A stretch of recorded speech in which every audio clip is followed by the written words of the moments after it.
अस्सलाम वालेकुम friends, welcome to KF code camp. पिछली वीडियो में हमने बात करी थी बेसिक स्ट्रक्चर ऑफ HTML। आज हम बात करने वाले हैं टैग्स के ऊपर। टैग्स क्या होता है, एलिमेंट क्या होता है और एट्रीब्यूट्स किसे कहते हैं। सबसे पहले अपने कीबोर्ड पे आएं और शिफ्ट और 1 को प्रेस करें। तो जैसे ही आप शिफ्ट और 1 को प्रेस करेंगे आपके पास एमिट एब्रीवेशन आ जाएगा। प्रेस एंटर और ये पास HTML का बेसिक कोड आ जाएगा। अगर आपने पहले वाली वीडियो नहीं देखी है जिसके अंदर हम इस सारे कोड पे बात करी है तो डिस्क्रिप्शन में लिंक मौजूद है, वहां से जाके देख सकते हैं। तो आपको आइडिया हो जाएगा कि ये सारे टैग्स किसके लिए यूज हुए हैं। स्टार्ट करते हैं अपने बॉडी से। जो भी हमारा व्हाइट एरिया होता है वो हमारा बॉडी होता है। पहले हम टाइटल चेंज करते हैं HTML टैग्स। सेव करने के बाद हम यहाँ पे इसको गो लाइव पे क्लिक करते हैं और ये हमारे पास हमारा पेज ओपन हो चुका है। यहाँ पे हम सबसे पहले हम बात करते हैं टैग्स के बारे में। टैग हमेशा HTML के अंदर लेस देन और ग्रेटर देन के अंदर लिखा जाता है और हर टैग का क्लोजिंग टैग भी होता है, वो भी हमेशा लेस देन और ग्रेटर देन के अंदर लिखा जाता है। मैं चाहता हूँ यहाँ पे मैं एक पैराग्राफ शो करवाऊँ। उसके लिए क्या करना पड़ेगा, हमेशा पैराग्राफ के लिए HTML के अंदर एक अलग टैग होता है। हेडिंग के लिए HTML के अंदर एक अलग टैग होता है। पैराग्राफ के लिए टैग यूज होता है P।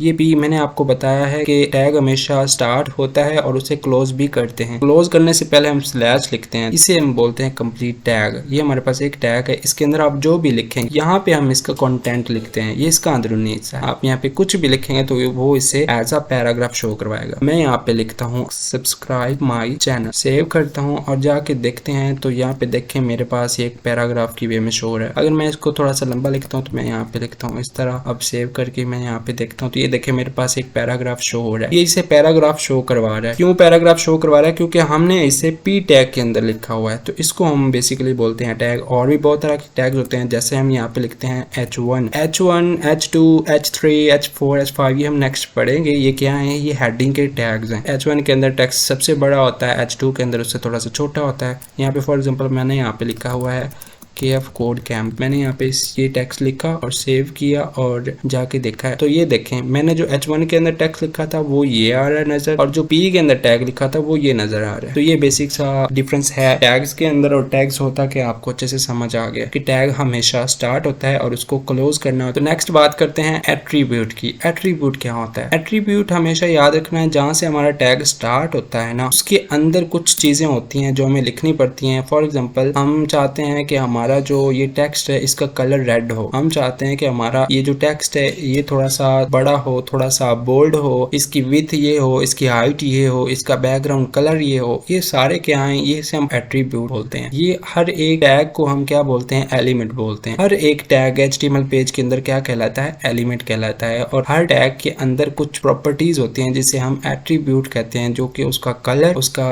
बैकग्राउंड कलर, उसकी विड्थ, हाइट। फॉर एग्जाम्पल यहाँ पे देखिए आप, यहाँ पे मेरे पास ये ब्लैक कलर में लिखा हुआ है। अगर मैं यहाँ पे कोई एट्रीब्यूट सेट करूं तो मैं क्या कर सकता हूँ, मैं यहाँ पे सेट कर सकता हूँ। तो मैं यहाँ पे लिखूंगा स्टाइल। स्टाइल के अंदर आके मैं यहाँ पे लिखूंगा इसका कलर और यहाँ पे मैं कर दूंगा रेड। यहाँ पे देखें कलर का मतलब होता है इसका जो टेक्स्ट कलर है, इसका जो कलर है वो क्या हो जाएगा, वो रेड हो जाएगा। तो स्टाइल क्या है, ये एक एट्रीब्यूट है। स्टाइल एक एट्रीब्यूट है और इसके अंदर कलर आ रहा है और भी सारी प्रॉपर्टीज आ रही है इस एट्रीब्यूट। जैसे हम रन करा के चेक करते हैं तो यहाँ पे देखें हेडिंग का कलर क्या हो गया, रेड हो गया।